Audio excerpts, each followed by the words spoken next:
அஸ்ஸலாமு அலைக்கும் வரஹ்மத்துல்லாஹி வரகாத்துஹு. வாங்க இந்த ருசியான சத்தான ஒரு சாம்பார் சோறு எப்படி செய்கிறதுன்னு நம்ம பார்க்கலாம். ரெஸ்டாரண்ட் ஸ்டைலில் எப்படி செய்யலான்றதை நம்ம வீடியோவில் போய் பார்க்கலாம். வாங்க வாங்க வீடியோக்கு போகலாம். அதுக்கு நம்ம முதல்ல அரிசி பருப்பெல்லாம் கழுவிட்டு வேக வைப்போம். 1 கப்பு அரிசி எடுத்திருக்கேன். புழுங்கல் அரிசி, நம்ம வீட்டில் சாதா சமைக்கிற புழுங்கல் அரிசி தான். 1/2 கப்பு துவரம்பருப்பு 1/4 கப்பு, 1/4 கப்பு பைத்தம்பருப்பு, பாசிப்பருப்பு 1/4 கப்பு எடுத்திருக்கேன். ஏன்னா ரெண்டும் சேர்ந்து சமைச்சா நல்லா டேஸ்ட்டாக இருக்கும். பாசிப்பருப்பு சேரும்போது நல்லாயிருக்கும். இப்போ இதை நம்ம கழுகி குக்கரில் போட்டு வேக வைக்கலாம்.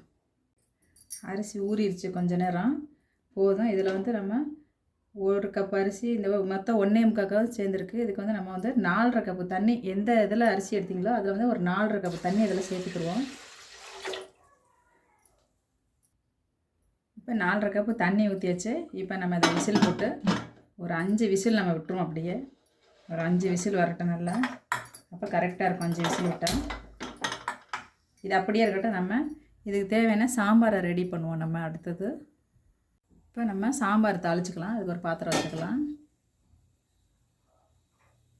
ஒரு 2 டேபிள் ஸ்பூன் எண்ணெய் ஊற்றிக்கலாம். அதில்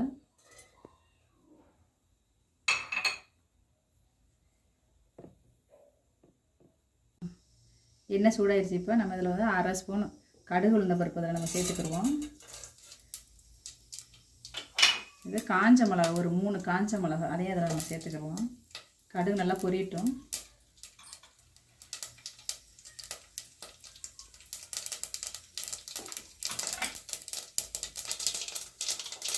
கடுகு நல்லா பொரிஞ்சிச்சு. இப்போ நம்ம ஒரு 3 ஆறு கருவேப்பிலை சேர்த்துக்கிறோம். நம்ம சாம்பார் வெங்காயம் ஒரு 20 சாம்பார் வெங்காயத்துக்கு உரிச்சு வச்சுருக்கேன். இந்த சாம்பார் வெங்காயத்தை அதில் நம்ம சேர்த்துக்கிறோம்.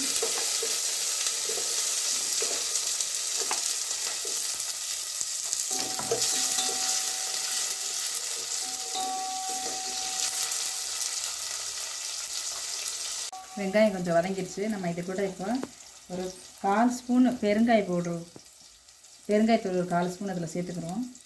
அப்புறம் ஒரு மஞ்சத்தூள் ஒரு 1/4 ஸ்பூன் மஞ்சத்தூள் கொஞ்சம் சேர்த்துக்கிறோம். சேர்த்துட்டு நல்லா வதக்கிட்டு காய்கறிலாம் நம்ம இப்போ எல்லா காய்கறியும் இது கூட சேர்த்துக்கிறோம். இப்போ நம்ம இது கூட அரிஞ்சு வச்ச காய்கறியெல்லாம் சேர்த்துக்கலாம். மொச்சக்காய் ஒரு 1/4 கப்பு இருக்கும். மொச்சக்காய், பச்சை மொச்சக்காய் இது, அது போட்டுக்கிறேன். பீன்ஸு ஒரு 5 பீன்ஸ் இருக்கும். அந்த 5 பீன்ஸ் போட்டுக்கிறேன். கேரட் ஒரு பெரிய கேரட் ஒன்று, அது ஒரு கேரட் ஒன்று போட்டுக்கிறேன். அவரைக்காய் இது சின்ன அவரைக்காய், அதனால் ஒரு 10 அவரைக்காய் போட்டிருக்கேன். நான் சின்ன அவரைக்காய் இது. எல்லா காயும் போட்டுக்கிறோம் முதல்ல நல்லா. இது கொஞ்சம் பிஞ்சு முருங்கைக்காயை தான் நான் எடுத்தேன். இது நல்லா இருக்குன்னு இது கொஞ்சம் நேரம் பொறுத்து நம்ம இதை போடுவோம். முதல்ல இதை கொஞ்சம் வதக்கிக்கிறோம். நம்ம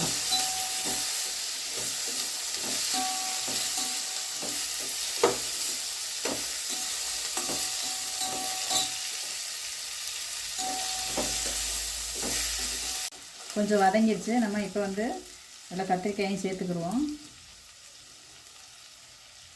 கத்திரிக்காய் ஒரு கத்திரிக்காய், பெரிய கத்திரிக்காய் ஒரு கத்திரிக்காய் அரைஞ்சி வச்சுருக்கேன். அதையும் நம்ம அதை கூட சேர்த்துக்குவோம். சேர்த்து நல்லா வதக்கிக்கிடுவோம்.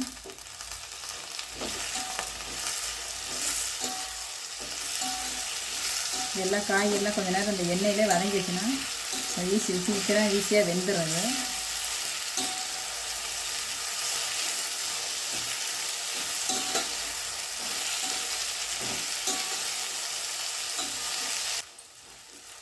வதங்கிருச்சு, ஓரளவுக்கு காய் வதங்கிடுச்சு.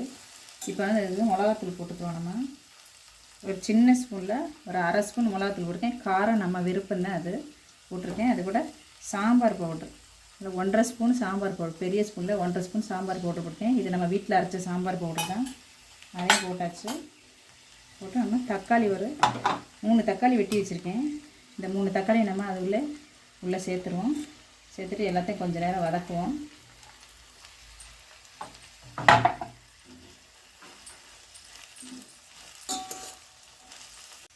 நம்ம அதுக்கு தேவையான உப்பையும் நம்ம இதில் சேர்த்துருவோம்.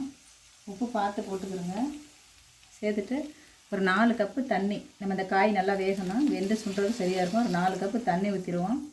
காய் நல்லா வேகட்டும்.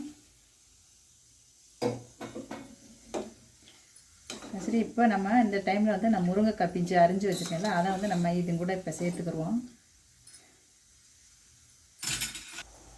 இந்த முருங்கைக்காய் பிஞ்சை நம்ம இந்த டைமில் இப்போ சேர்த்துக்கிறோம். சேர்த்துட்டு கொஞ்ச நேரம் நம்ம அப்படியே இந்த மூடியை போட்டு வேக விடும். ஒரு 10 நிமிஷம் நல்லா ஐஸ் ஸ்பீட் வச்சு கொதிக்கட்டும். அப்புறமா நம்ம கொஞ்சம் ஸ்லோவில் வச்சுக்கிறோம். அது பக்கத்தில் விசில் வந்துட்டுருக்குது. அது வாட்டில் அது வந்துக்கிட்டு இருக்கட்டும். அது 5 விசில் வரணும் கணக்கு. இது ஒரு பக்கம் வேகட்டும், அது ஒரு பக்கம் வேகட்டும். சீக்கிரம் வேலையை முடிச்சிடுவோம். இந்த டைமில் கொஞ்சம் புளி கரைச்சி வச்சுருக்கேன். இந்த புளியை நம்ம இது கூட சேர்த்துக்கிறோம். இந்த அளவு ஒரு நெல்லிக்காய் சைஸ் கரைச்சி வச்சுருக்கேன். இந்த புளியை நம்ம இது கூட சேர்த்துக்கிறோம். தண்ணி கரெக்டாக இருக்கும். ஏன்னா நம்ம அந்த சோத்தில் ஊற்றும்போது தண்ணி கரெக்டாக இருக்கும். மறுபடியும் நம்ம அதை மூடி வைப்போம். அப்படி இன்னும் கொஞ்சம் நேரம் ஒரு கொதி விடட்டும்.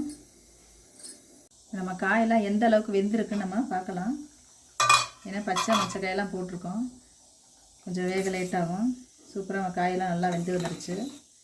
இப்போ நம்ம இதை என்ன பண்ணலான்னா, இந்த சாப்பாடை திறந்து அடுப்பு ஆஃப் பண்ணியாச்சு. இப்போ இந்த சாப்பாடை திறந்து பார்த்து அதில் நம்ம இதை போட்டுற வேண்டியது தான் நம்மளுக்கு. இப்போ இது கூட நம்ம ஒரு சின்ன துண்டு வெல்லம் நம்ம இது கூட சேர்த்துக்கிறோம். அது நல்லாயிருக்கும்.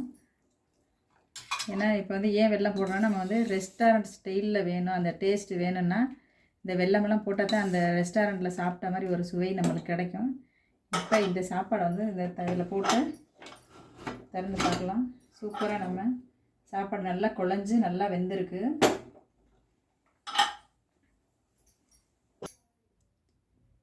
நல்லா அழகாக குழஞ்சி வந்திருக்கு. சூப்பராக குழஞ்சிருக்கு நம்ம சாப்பாடு. தண்ணி எக்ஸ்ட்ராவும் இல்லை கம்மியாகவும் இல்லை. நம்ம ஊற்றின அந்த அளவு மட்டும் கரெக்டாக இருந்துச்சுன்னா எப்போவுமே தீயாது நல்லாயிருக்கும். நல்லா வெந்து குழஞ்சி நல்லா வந்திருக்கு. இந்த டைமில் நம்ம இந்த சாம்பாரை அதில் ஊற்றிடுவோம்.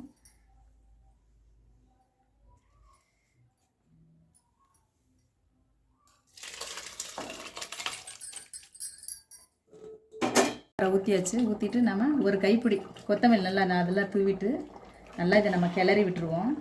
கரெக்டாக வந்துடும். தண்ணி மிச்சமெல்லாம் போகாது. இப்போ சாப்பாடு கூட சேர்ந்து நல்லா கெட்டியாயிரும். ஆறிடுச்சுன்னா நம்மளுக்கு சாம்பார் இன்னும் கெட்டியாயிரும். ரொம்ப கெட்டியானா நல்லா இருக்காது. கொஞ்சம் தலை இருந்தால் தான் சோறு நல்லா இருக்காது. இந்த சாப்பாடு சாம்பார் சாப்பாடு கமன்னு நல்லா ரெடி ஆகிட்டுருக்கு. எல்லோரும் வாங்க சாப்பிட்லாம். இது கொதிச்சது போதும். இது இப்போ நம்ம ஒரு சின்ன தாளிப்பு ஒன்று போட்டுக்கிறோம். அவ்வளோதான், இது முடிஞ்சிச்சு. இதை இறக்கி பக்கத்தில் வச்சு நம்ம சின்ன தாளிப்பு மட்டும் போட்டுக்கிடுவோம். சின்ன கடாய் ஒன்று வச்சுக்கிடுவோம். இப்போ இதில் கொஞ்சமாக நம்ம நெய் போட்டுக்கிடுவோம். ஒரு 4 ஸ்பூன் நெய் போட்டுக்கிடுவோம். இதுதான் இந்த கடைசியாக அந்த சாம்பார் சாதத்துக்கே ஒரு வாசனை கொடுக்கக்கூடியது இதுதான்.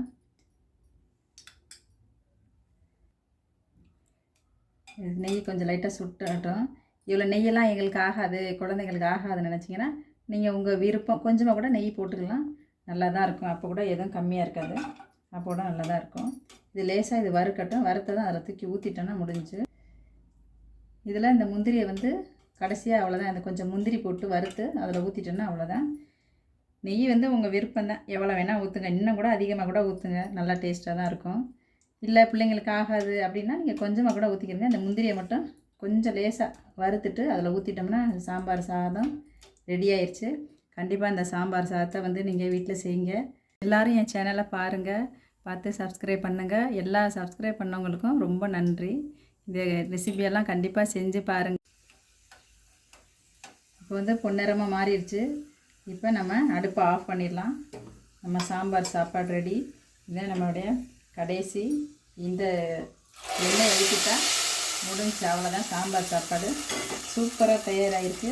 கடைசியாக ஒரே ஒரு கொத்து கருவேப்பிலையை நம்ம அது மேலே போட்டுட்டு நம்ம இதை இப்போ எந்த அளவுக்கு இருக்குதுன்றதை பார்ப்போம். இந்த பாருங்கள், இந்த அளவுக்கு இருக்குது. ரொம்ப அழகாக வந்திருக்கு.